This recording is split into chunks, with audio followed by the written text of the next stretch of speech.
1933, deep in the African Sahara, these works of art were first seen by Europeans. Miraculously surviving in the desert, they're 10,000 years old, but their creators are a complete mystery.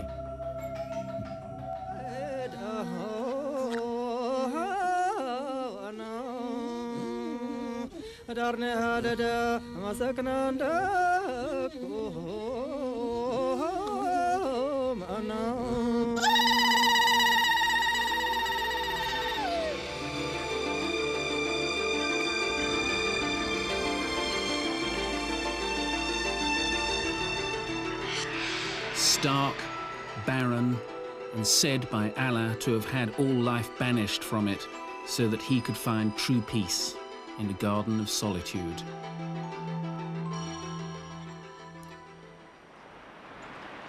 The biggest desert in the world, the Sahara is also the hottest and the sunniest, but it's not entirely sterile.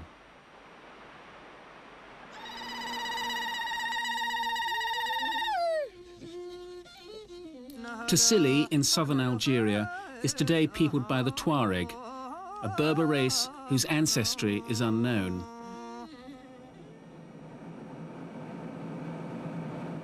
Tásíli is 2,000 kilometers south of Algiers in the center of the Sahara.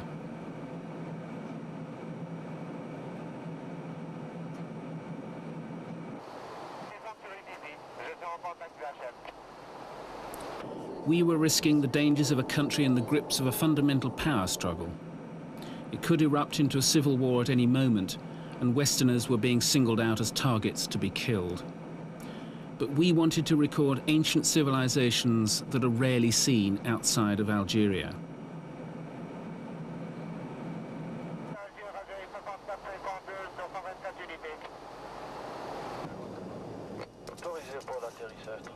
Coming into land at Djanet, after months of overcoming difficulties of visas and bureaucracy, we were in one of the harshest landscapes in the world. It was practically a relief. We'd arrived at the oldest settlement in the Saharan desert, the gateway to Tásíli. With us is Ahmed Katsabi, director of Tásíli National Park. He was to be our guide and mentor for 5 weeks of rough driving, nights under the stars, and getting up before dawn.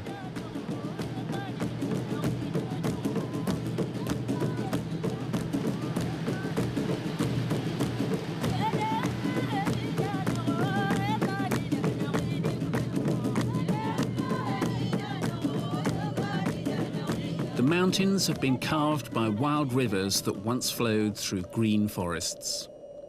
This was once ash trees and hippopotamus. And before that, this has twice been the floor of prehistoric oceans, with fish swimming through the basalt rock. Now these mountains rise out of sand dunes that can blow to 300 meters high.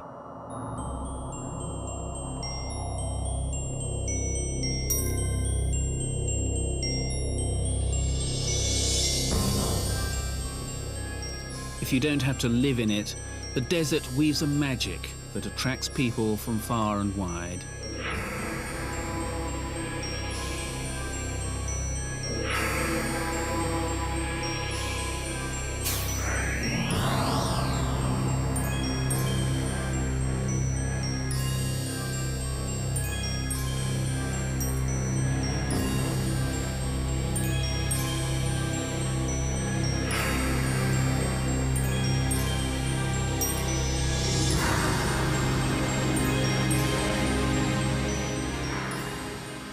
La partie sable qui est en nous,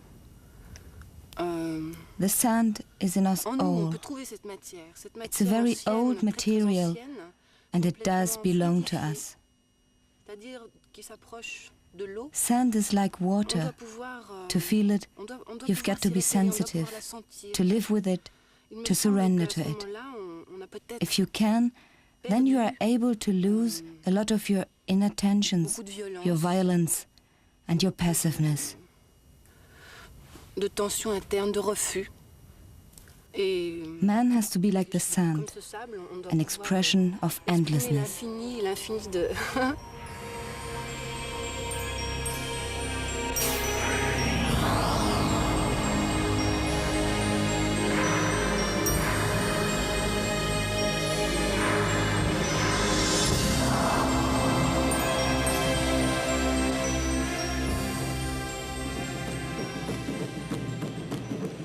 For all their majesty, sand dunes are dangerous. They can move 20 meters a year, destroy fertile land, and their grains end up in the European Alps. We treated them with respect, even if it didn't always look like it.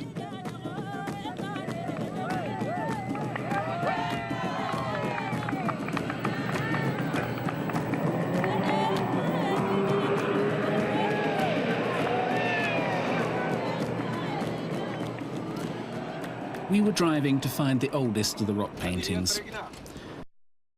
Imagine how anyone could ever survive out here without any water. In this part of the Sahara, it practically never rains. Humidity is non-existent, and the sun shines longer than anywhere else on Earth. But there is water, the elixir of life, in miraculous pools that are fed from underground springs.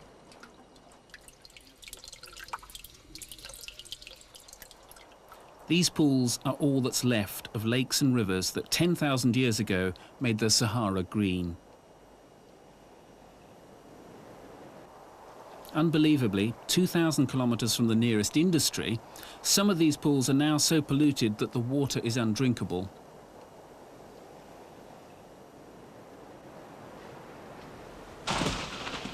Rain can be as dangerous as sand dunes.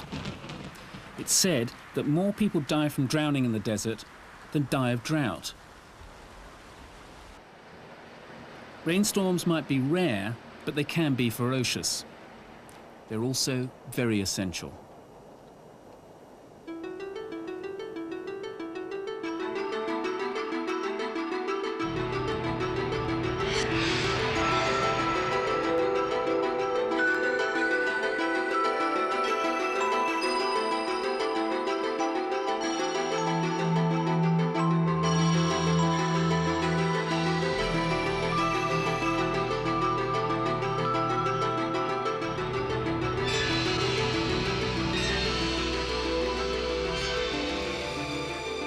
Human life has retreated from the advancing desert, but 100,000 years ago, at the end of the Ice Age, Tásíli had a Mediterranean climate. Its golden age had people who knew how to grind corn with pestles and mortars, and how to kill with arrowheads. As their civilization advanced, so did their self-esteem, and so the need to represent themselves and what was important to them.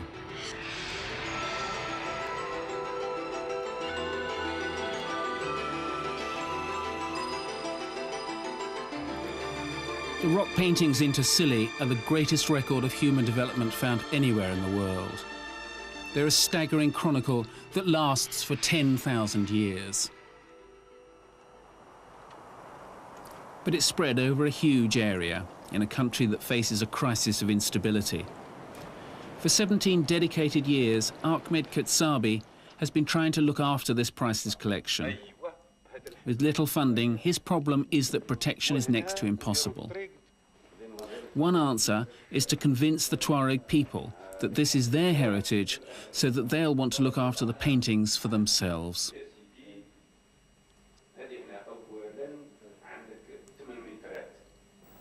In the Tadrat Valley, Ahmed Ketsabi showed us evidence of man through the centuries. 10 years of French excavation had revealed layer upon layer of different peoples adapting to different climates. These 14 layers, according to the archaeologists, they are the proof for 14 different periods of human settlement here. The inhabitants who lived from around 10,000 BC left relics of coal and pottery. And of course, they left also the rock paintings, which correspond to the different prehistorical periods of human development. There is the Roundhead period, dating from 8,000 or maybe 9,000 years BC. The Cattle period, dating from 6,000 or maybe 4,000 years BC. The Horse period started at 2,000, 1,000, or maybe 500 BC. You can see this period in the rock painting. The Camel period is the final period. It lasts through to our time. To see the greatest and the oldest paintings, we had to fly in an aging Russian helicopter to Safar, 150 kilometers across the mountains.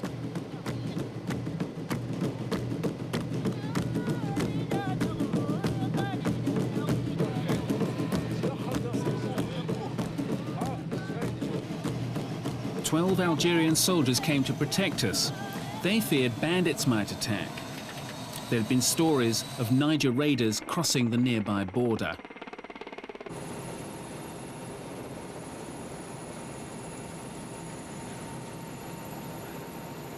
From up here, you can see winding dry riverbeds that once fed lush woodlands and pastures.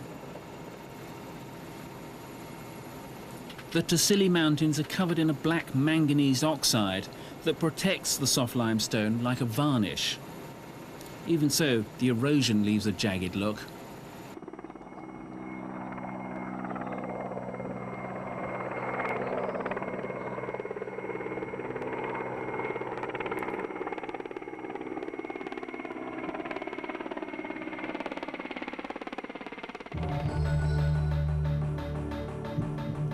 These rocks, deep in the mountains, held some of the world's greatest art treasures secret for centuries. Today, Tuareg guides are the only way you can see one of the most famous paintings in Taaséli, the great God of Safar. A bizarre image 3 meters high that dates from what's called the Roundhead period, 10,000 years ago. This giant appears to be holding up jeweled arms to give a blessing to the female figures and the antelope around him.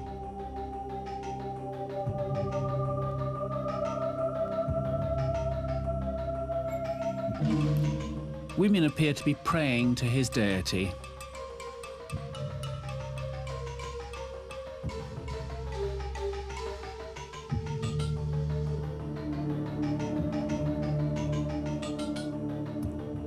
One is lying on her back, above an antelope.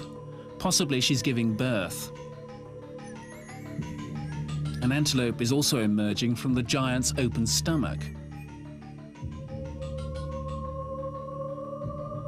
It's impossible to know what these pictures really show.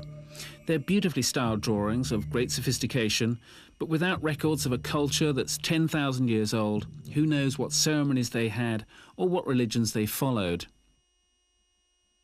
Some people, though, think they know what it all means. Eric von Däniken, a Swiss researcher who's seen prehistoric artifacts all around the globe, claims the Roundheads are extraterrestrial astronauts.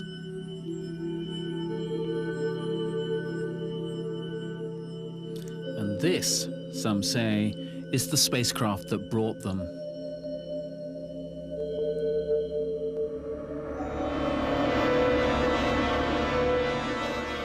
A less fantastic answer is that the Roundheads are wearing masks, like they do in Burkina Faso today. What is certain is that the Sahara was fertile, like the plains of the Serengeti in Kenya, with wildebeest, giraffes and lions.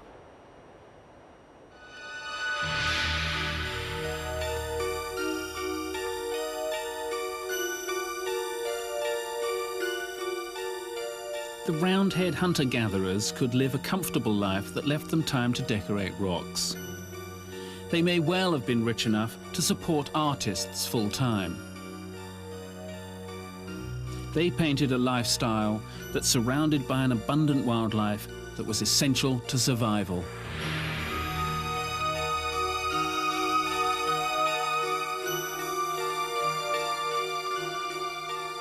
It looks as though dancing roundheads had time to indulge in elaborate hairdos.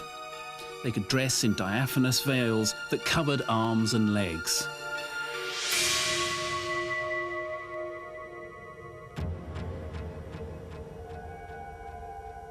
Whether this is fashion through the ages or religious uniform is impossible to say, but most people think that these are ceremonies that invoke animal magic to bring fertility.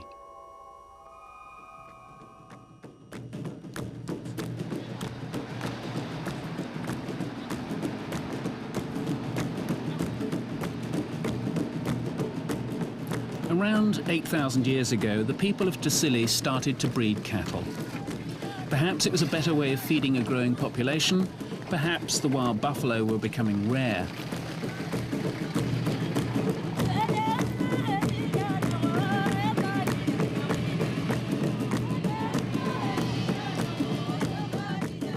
We were off with Kotzebue to Tinderhurt, a small plateau that promised over 100 valuable carvings. We weren't the first.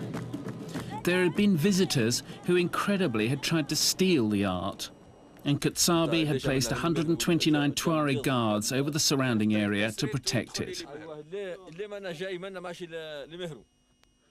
The plateau is so special that it's been designated a World Heritage Site, and it's part of the Man and Biosphere programme. No wonder it was attracting robbers.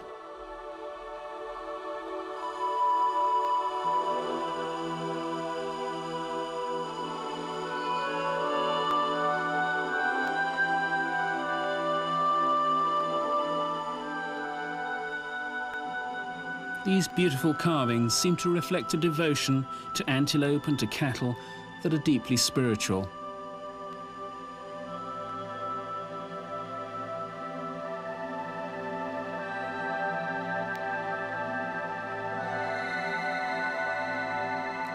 This cattle herd has been lovingly chiselled and polished into the rock by people who have a great style.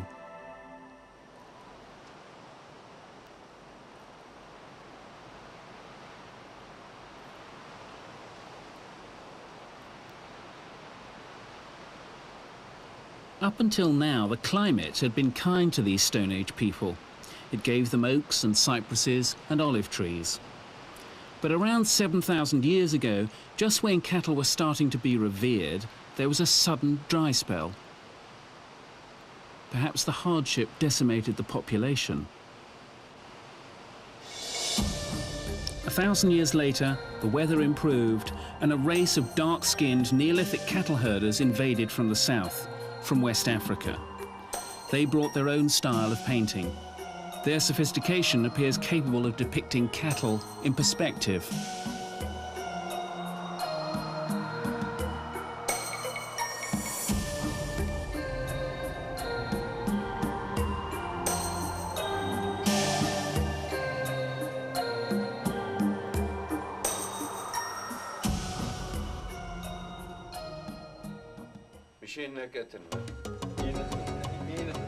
At around the same time, there's evidence that a fair-skinned Neolithic people came down from the Mediterranean. For thousands of years, these two races coexisted.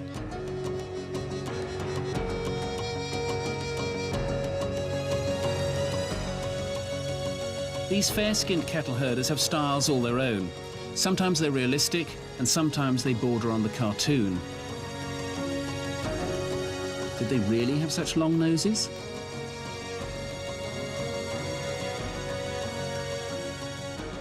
Like Maasai warriors in Kenya, they hunted lion. Whether it had the same ritualistic significance, though, we'll never know.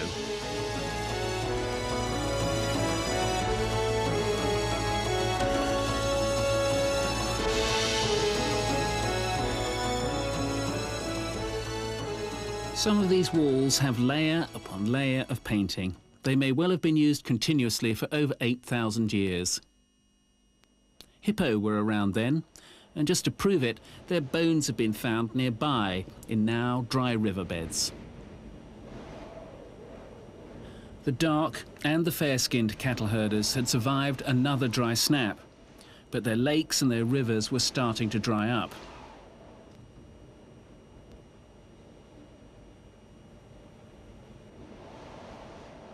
But 3,000 years ago, greener than it is today, their lands were invaded by mercenaries who brought a new technology. And to see their art, we had to travel to Tasset.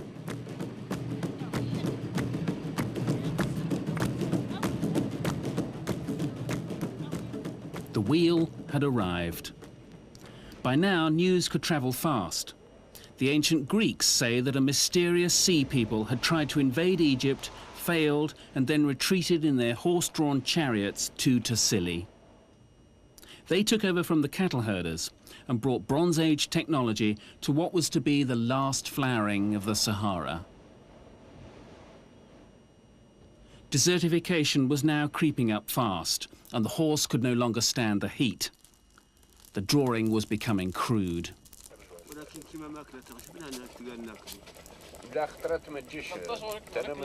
The desert can go down to 5 degrees below zero at night.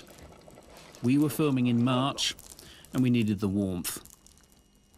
2,000 years ago, people in Taasilli were chopping down the few remaining trees so they could stay warm. They hastened the growing desert by doing so. At the same time, they found one animal that was essential to carry on surviving.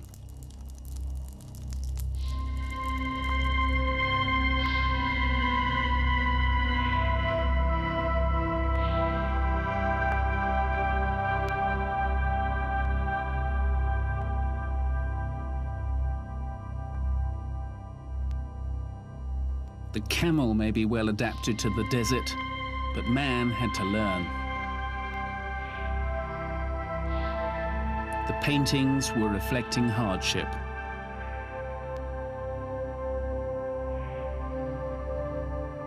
He had little time to spend invoking animal spirits.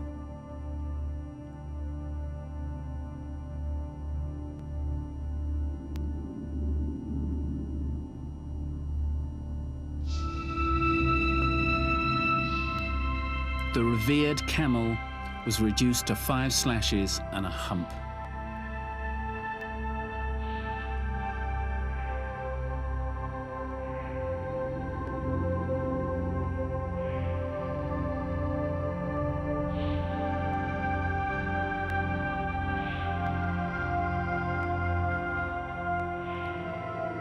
Nobody knows if the Tuareg are the same people as the rock painters. They adopted Islam in the 10th century, and they're forbidden from portraying their lives on the rocks. As Berbers, the Tuareg had been invaded by the Arabs. Oppressed, they'd fled into the desert.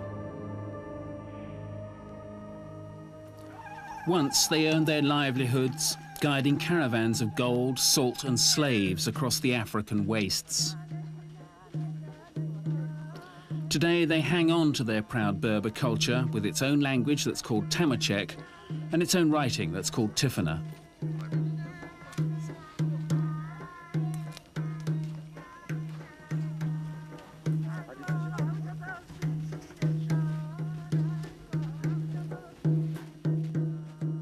They might be Muslim, but the Tuareg are still fiercely independent. They're known as the Blue Men of the Veil, because it's them and not the women who always cover their faces.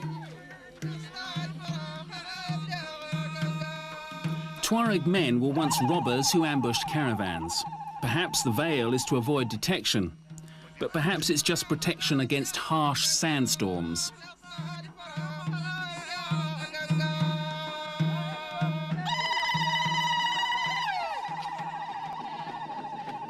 The Tuareg believe in magic, and they worship idols.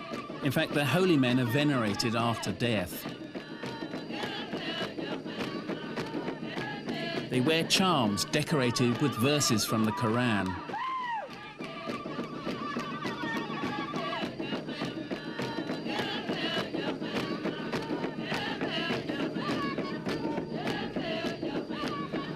Ceremonial dances celebrate battles and homecomings.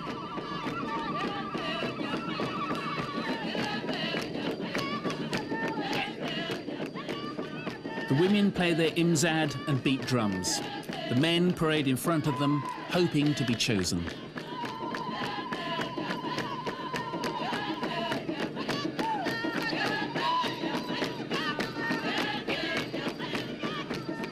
These Islamic women have power. They have a say in who they will marry.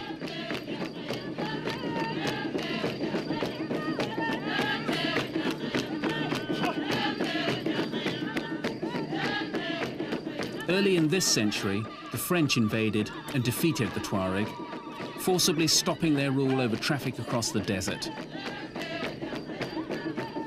Their strong class system with the nobility and black slaves faces a crisis of identity. No longer able to lord it over caravans passing through the desert, the Tuareg were severely punished by the French for stealing rewards from travelers. The 20th century has now asphalted the desert, and the proud Tuareg are reduced to manual labor.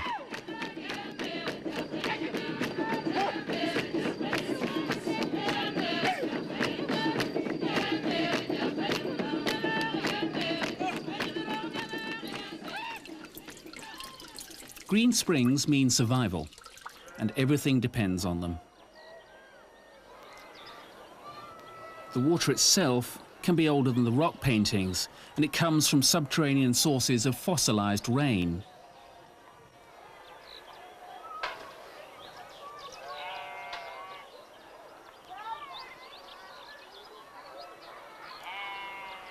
It's not nostalgia that cultivates fruit and vegetables, food for camels and wheat for making bread.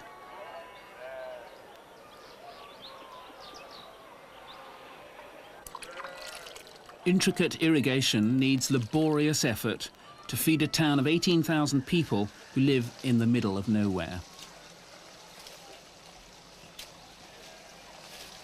These places are still peaceful havens to contemplate the onslaught of alien cultures from Europe and America. But the well needs maintenance, and the young are leaving for the big cities. This old man has to make do with less and less water.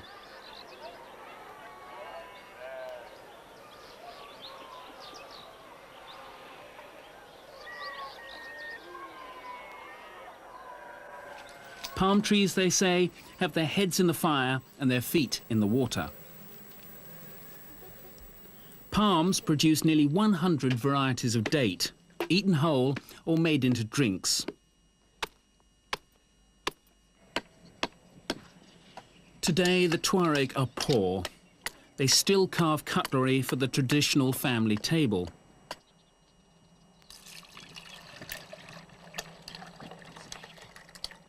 But these children face an uncertain future.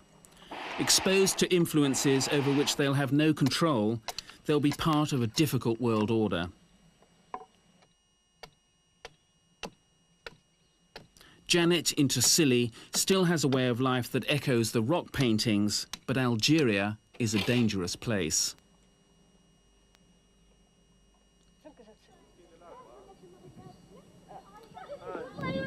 Fighting over religion and culture is threatening to cut Algeria in half.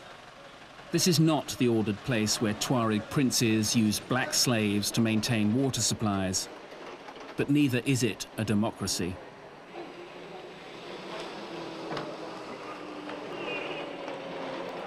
Camels have given way to jeeps. Sand is now concrete, and the noble Tuareg have to get their hands dirty. They have swallowed their pride and built houses.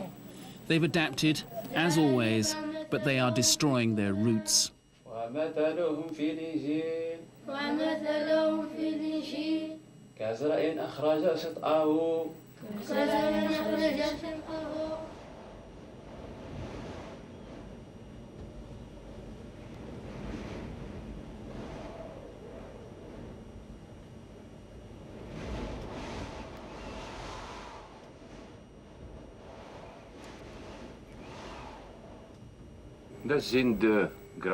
This graffiti is painted with coal by Tuareg kids.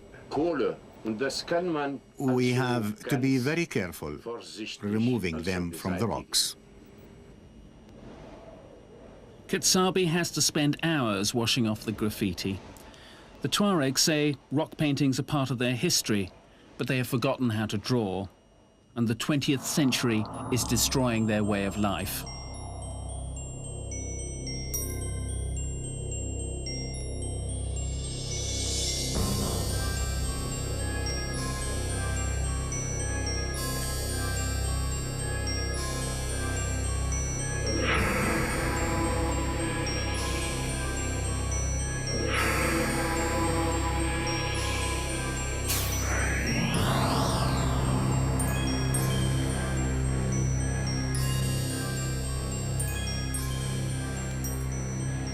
If the Tuareg are the same people who created these, and they lose their culture, then part of our inheritance will be lost. These paintings of when nature ruled man make us what we are. The world would be a poorer place without them.